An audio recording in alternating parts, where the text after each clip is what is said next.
El día de hoy vamos a hablar sobre la prueba estadística Magnemar. Este video fue elaborado por Ángela Chara, Nidia Vázquez, Lorena Montenegro, Tatiana Obando y Estefanía Ladino. La prueba estadística Magnemar o test Magnemar nos permite evaluar el cambio en la proporción de los resultados de una variable cualitativa dicotómica entre dos medidas, la medida pre y la medida post, como efecto de un evento en caso de estudios observacionales o tratamiento en caso de estudios experimentales. Esta prueba estadística se utiliza cuando las variables son categóricas nominales binarias. Esto significa que las variables tienen dos categorías distintas y no tienen un orden intrínseco. Por ejemplo, si no, presente ausente y etc. También se utiliza cuando los datos están relacionados. Esto significa que hay una conexión o asociación entre ellos, es decir, cuando un conjunto de datos tiene algún tipo de influencia o dependencia sobre el otro conjunto de datos. La prueba de hipótesis es una herramienta estadística utilizada para tomar decisiones basadas en la evidencia. En el contexto de la prueba Magnemar se compara la proporción de dos variables categóricas medidas en dos momentos diferentes en una misma muestra. Para realizar la prueba de Magnemar se formulan la hipótesis nula y la alternativa. La hipótesis nula afirma que no hay diferencia entre las proporciones, mientras que la hipótesis alternativa afirma que hay una diferencia significativa. La prueba de Magnemar se utiliza para cuando los datos son pareados, lo que significa que cada observación tiene una correspondencia directa en ambos momentos. Esto permite evaluar si hay un cambio significativo en las proporciones entre los dos momentos medidos. Luego se calcula un estadístico de prueba utilizando los dos datos pareados. En el caso de la prueba Magnemar, se utiliza el estadístico chi-cuadrado, que compara las discrepancias observadas con las esperadas bajo la hipótesis nula. La prueba Magnemar es una herramienta útil para evaluar si hay cambios significativos en las proporciones de variables categóricas medidas en dos momentos diferentes. Permite tomar decisiones basadas en la evidencia y determinar si hay diferencias estadísticamente significativas. Con el valor del estadístico de prueba se toma una decisión comparándolo con un valor crítico o calculando el p-valor. Si el valor del estadístico de prueba es mayor que el valor crítico o si el p-valor es menor que el nivel de significancia predefinido, se rechaza la hipótesis nula. Ahora bien, con lo dicho anteriormente, tenemos nuestro ejemplo. Esta sería una variable longitudinal porque se mide un antes y un después. En este caso vamos a mirar los niveles de ansiedad fóbica en un grupo de 51 personas antes del tratamiento de hipnoterapia y después de este. Ahora bien, vamos a seleccionar la prueba de hipótesis, donde primero formulamos la hipótesis, después miramos el nivel de significancia, escogemos el estadístico de prueba, que en nuestro caso es el test de Magnemar, después la estimación del p-valor o error y tomamos la decisión. En cuanto a la formulación de hipótesis, se involucra entonces una hipótesis nula y la hipótesis alterna o hipótesis del investigador.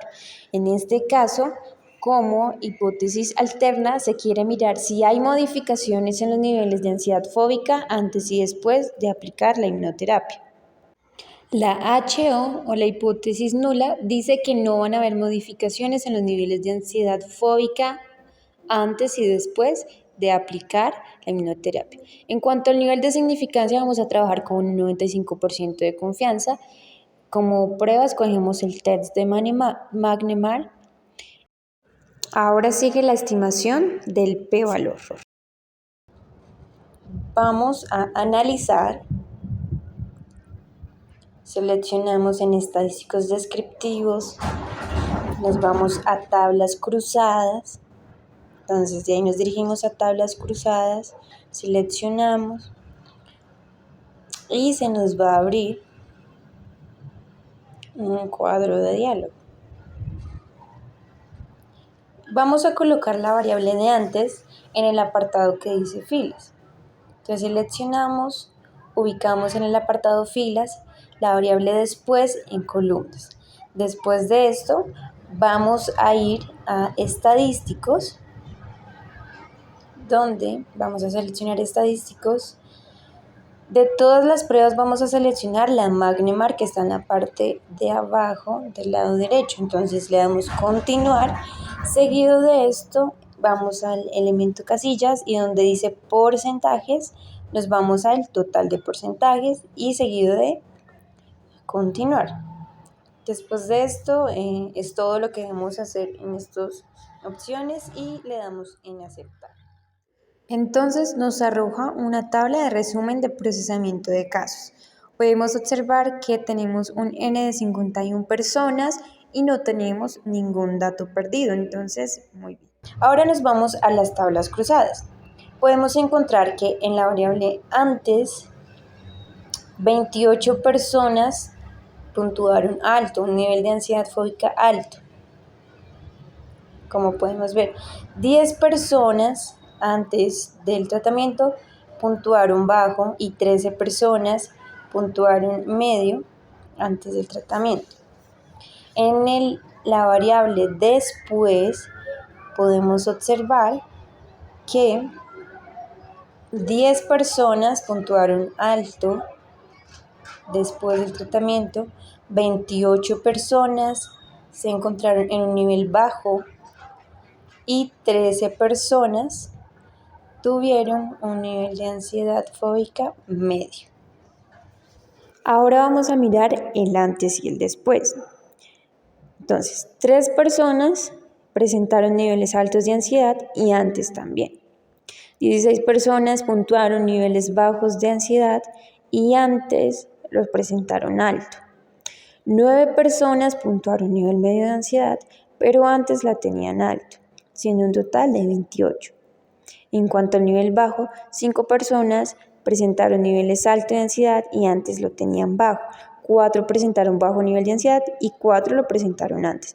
Y una persona puntuó medio y antes tenía bajo niveles de ansiedad, siendo un total de 10 personas. En cuanto al nivel medio, después, 2 personas puntuaron nivel alto de ansiedad y antes lo tenían medio. 8 personas puntuaron nivel de ansiedad bajo y antes lo tenían medio. Y 3 personas presentaron nivel de ansiedad antes como después medio, siendo un total de 13 personas. Ahora nos vamos a dirigir a las pruebas de chi cuadrado. Podemos observar que el valor de significancia es menor al p-valor, que es 0,05, entonces rechazamos la hipótesis nula, que decía que no habían diferencias significativas, y nos quedamos con la del investigador. Por lo tanto, sí hubieron modificaciones en los niveles de ansiedad fóbica después de aplicar el tratamiento.